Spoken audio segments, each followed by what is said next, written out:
මේක ටිකක් විතර පරණ කතාවක්. ටිකක් කිව්වට බොහොම ටිකක්. ගිය සතියේ 20 වෙනි ආණ්ඩුක්‍රම ව්‍යවස්ථා සංශෝධනය සම්මත වෙච්ච සතිය. ඒ සතියේ සිද්ධ වෙච්ච දේශපාලනය ලංකා ඉතිහාසයේ බොහොම තීරණාත්මක ඓතිහාසික දේශපාලනයක්. ඒ දේශපාලනය පිළිබඳ කතාව තාම අපි හරියට දන්නේ නැහැ.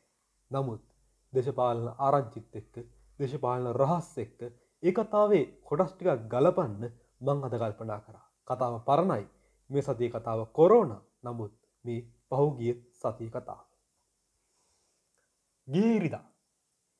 ඒ කියන්නේ පහුගිය ඉරිදා නෙවෙයි. ගිය සතියේ ඉරිදා. අග්‍රාමාත්‍යතුමා කැදෙව්වා 20ට විරුද්ධව හිටපු පිරිසක්. උදය, වාසු, විමල් ඔය වගේ කට්ටිය. කැඳවලා කතා කරා. බන්දුලත් ආවා. මේ කතාවේදී විශ්ව සම්මත වීම ගැන තමයි කතා කරේ.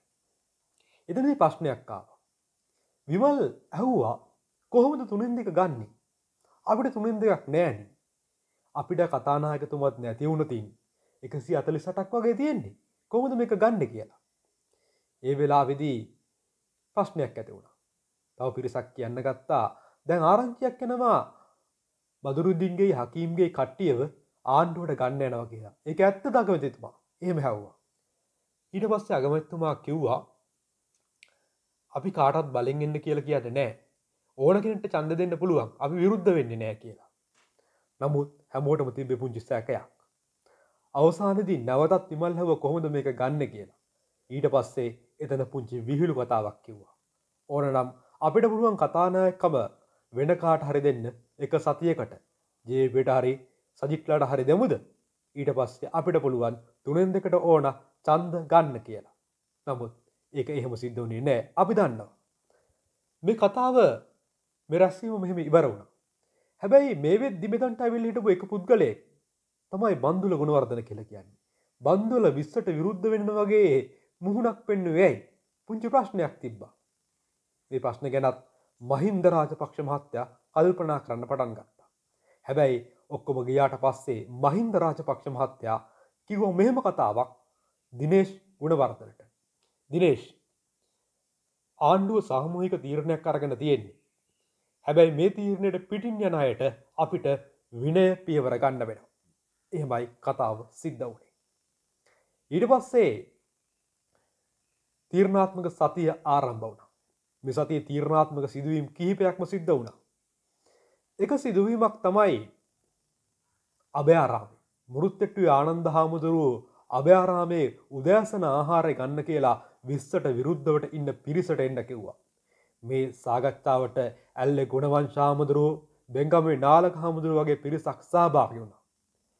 මේක සාකච්ඡාවක් උදේ කෑම වේලකට වඩා මෙතනදී ප්‍රශ්නේ බොහොම තදට මත වුණා. ඒ අවස්ථාවට දිනේෂ් ඇවිල්ලා හිටියා. දිනේෂ් කොහොමත් දෙපැත්ත බේර ගන්න තමයි උත්සාහ කරගෙන හිටියේ. හාමුදුරුවනේ අපිට තනියම තීරණ ගන්න ඕනේ නෑ. අපි එකතු වෙලා තීරණයක් ගනිමු. මම ඕනනම් මහින්ද මහත්තයාව පන්සලට උනත් එක්කන් එන්නම්. දිනේෂ් කිව්වේ වගේ කතාවක්. මහින්ද රාජපක්ෂ මහත්තයා ආරංචි විදියට ඊට පස්සේ අභයාරාමයට ආවා. කතා බහ කරා. මොකක් හරි විසඳුමක් ගනිමු කියලා කතා වුණා. නමුත් පැහැදිලි වුණේ නෑ කතාව මොකක්ද කියලා. මේ සාකච්ඡාවට ආපු අනිත් පිරිස උදය, විමල්, වාසු වගේ පිරිස කොහොමත් මේ වෙද්දි හිටියේ මේ සංශෝධනය පිළිබඳ කලකිරීමෙන්. තව දවසයි දෙකයි 20 අවසාන සටනට තියෙන්නේ. නමුත් කලකිරීම එහෙමමයි. තීරණාත්මක බදාද වෙද්දී ඉතාම වැදගත් සිදුවීමක් සිදු වුණා. ඒ සිදුවීම තමයි දුරකථන ඇමතුමක් ගත්තා මේ 20ට විරෝධී බලවේගය හසුරුවමින් ඉන්න මහා සංඝරත්නය අතරින් ඊට නායකත්වයේ සපයන ඇල්ලේ ගුණවර්ධන හාමුදුරුවන්ට අතිගරු ජනාධිපතිතුමා. ජනාධිපතිතුමා කිව්වේ මෙන්න මේ වගේ කතාවක්. ඇයි හාමුදුරනේ මට බලින්නේ? මං මේ රටට ජාතියට වැරද්දක් කරලා තියෙනවද? ඇයි මට දොස් කියන්නේ? අපි මේක හම්බ වෙලා කතා කරමු. මුරුත්තෙට්ටුවේ හාමුදුරුවොත් එක්ක එන්න. ජනාධිපතිතුමා හාමුදුරුවන්ට වෙලාවක් දුන්නා. හැබැයි එදාම හාමුදුරුවන්ගේ රැස්වීමට කලියෙන් පෑ භාගයට විතර ඉස්සෙල්ලා තවත් වෙලාවක් වෙන් කරා. ඒ කාටද? ඒ තමයි ඔය කියන විමල් උදය වාසු ඇතුළු කණ්ඩායමට. ඒ සාකච්ඡාවේදී ඒ වගේම පස්සේ තිබ්බ හාමුදුරුවන්ගේ සාකච්ඡාවේදී ජනාධිපතිතුමා කිව්වේ එකම දෙයක්. ඒ දේ තමයි මේ 20 වෙනි ආණ්ඩුක්‍රම ව්‍යවස්ථා සංශෝධනය අපි ගේන්නේ එදා 19න් අපිට අහිමි කරපු දේවල් රටට අහිමි කරපු දේවල් නැවත ලබා දෙන්න. එදා ඔබ කියන ওই 19 වෙනි ව්‍යවස්ථා සංශෝධනයේ තියෙන දිත්ත පුරවැසිභාවය කියන වගන්තය එදා එතනට එකතු වුණේ මේ යහපාලනය පිළිබඳව නැත්තම් මේ රටේ ප්‍රජාතන්ත්‍රවාදය පිළිබඳව කාරණාවක් හින්දා නෙවෙයි. මට ඡන්දය ඉල්ලන්න බැරි කරන්න. නැත්තම් බැසිල්ට පාර්ලිමේන්තු වෙන්න බැරි කරන්න. ඒක අපේ පවුල ඉලක්ක කරගෙන කරපු දෙයක්. ඒ නිසා මට මේ අවස්ථාව ලබා දෙන්න. ඒක නිවැරදි කරන්න. මම දන්නවා ඔබ කියන විදිහට මේ ඊළඟ ව්‍යවස්ථාවේදී අපි මේ වගන්තිය හදමු. විස්තපුරවැසියන්ට රටේ තනතුරු දරන්න බැරි කරමු. නමුත් මේ අවස්ථාව මට ඕන කියලා බොහෝම සංවේදී කතාවක් කරා. ඒ අවස්ථාවේදී ඇල්ලේ ගුණවංශ හාමුදුරුවෝ කිව්වා ආරංචි විදිහට ගහට ගල් ගහලා වැටුණු ගෙඩි අහුල ගන්න ඕන අපි වෙන කාටවත් එක අහුල ගන්න දෙන්න විදියක් නැහැ.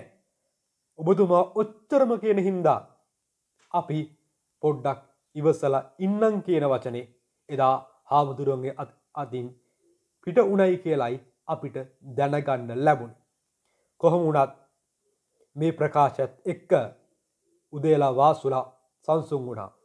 පොරොන්දුව දෙවනි පදවි ප්‍රාප්තියට කලින් ගෙන එන ආණ්ඩුක්‍රම ව්‍යවස්ථාවේ 19 වන සංශෝධනයේ තිබුණු පරිදි දිත්ත පුරවැසිභාවයේ සම්බන්ධ කාරණාව ඇතුළත් කරනවා කියන එක.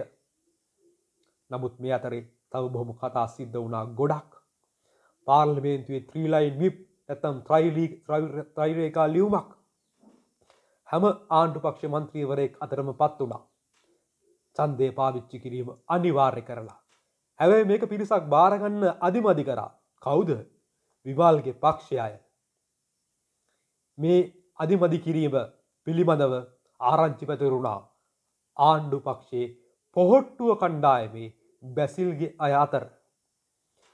ඔවුන් කියන්න ගත්තා විමල් එහෙම කරනවා නම් මේ තීරණයට විරුද්ධ වෙනවා නම් අපේ ලබන අයවැයේදී විමල්ගේ මිනිස්ට්‍රියේ බජට් එක පරද්දනවා කියලා.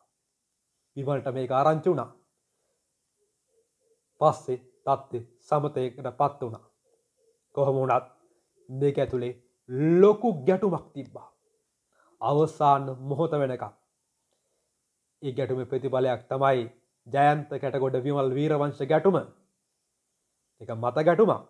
නමුත් ඒ සියලු දේ සිද්ධ වෙන්නේ මේ ගැටුම් අතරින් කියලා අමතක කරන්න බෑ.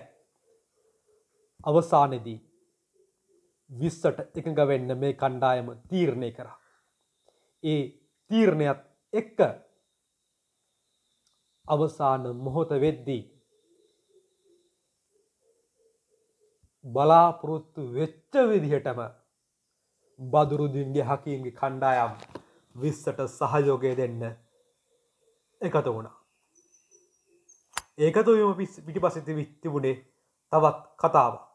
හැබැයි එදා සිද්ධ වෙච්ච කතාව විතරක් අපි අදට කියන්න.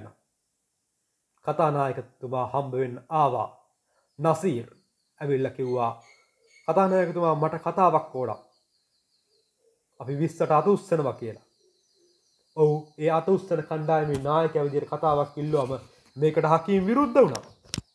තමන්ගේ පක්ෂයට කතාවක් දෙන්න. හේතුව ඔව් දැනගෙන හිටියා වෙන්න යන දේ. නමුත් කතානායක කිව්වා එහෙම කරන්න බෑ. മന്ത്രിවරයෙක් කතාවක් ඉල්ලනවා නම් ඒ කතාවට ඉඩක් තියෙනවා නම් ඊට ලබා දීම මගේ යුතුයකම කියලා. එහෙමයි එදා නසීර්ට පාර්ලිමේන්තුවේ කතා කරන්න ලැබුණේ. මේ පිරිස මහින්ද රාජපක්ෂ මහත්තයවත් පාර්ලිමේන්තු කාර්යාලයේදී හම්බ වුණා. ඉතින් ඒ අය කිව්වා අපි තනතුරු ඉල්ලන්නේ නැහැ අගමැතිතුමා. අපිට අපේ දිස්ත්‍රික්කවල වැඩ කරද්දී උදව් කරන්න කියලා. මම ඕගොල්ලන්ට වෙනස් විදිහට සලකන්නේ නැහැ කියලා අගමැතිතුමා කිව්වයි කියලායි ආරංචි. කොහොම වුණත් 20 සම්මත වෙනකම් මේ සියල්ල හසුරුවමින් සිටි චරිතය බලාගෙන හිටියා. පැය භාගින් භාගයට පාර්ලිමේන්තුවට දුරකථන ඇමතුම් ආවා. පිරිස ගැන හොයලා බැලුවා. හැබැයි ඔහු පාර්ලිමේන්තුව ආවේ නැහැ. ඒ තමයි බැසිල් රාජපක්ෂ. හැබැයි එදා පාර්ලිමේන්තුවට අතිගරු ජනාධිපතිතුමා ආවා. එතුමන් තමන්ගේ කාර්යාලයට වෙලා විවාදය නිරීක්ෂණය කරමින් හිටියා. අපි දන්නවා අන්තිමට 20 සම්මත වුණා. මේ අතුරු කතා විතරයි. ගැඹුරු කතා නැතුව 20 පිටිපස්සේ තියෙන ගැඹුරු කතා දේශපාලන ඉතිහාසයේ දවසක ඔබටත් මටත් දැනගන්න ලැබේවි. එතකන් අපි බලන් ඉමු 20න් මොකද වෙන්නේ කියලා. අලුත් ව්‍යවස්ථාවක් ගෙනේවිද නැද්ද? ඊළඟ සටහනින් හමු වෙමු කොරෝනා සහ දේශපාලනය.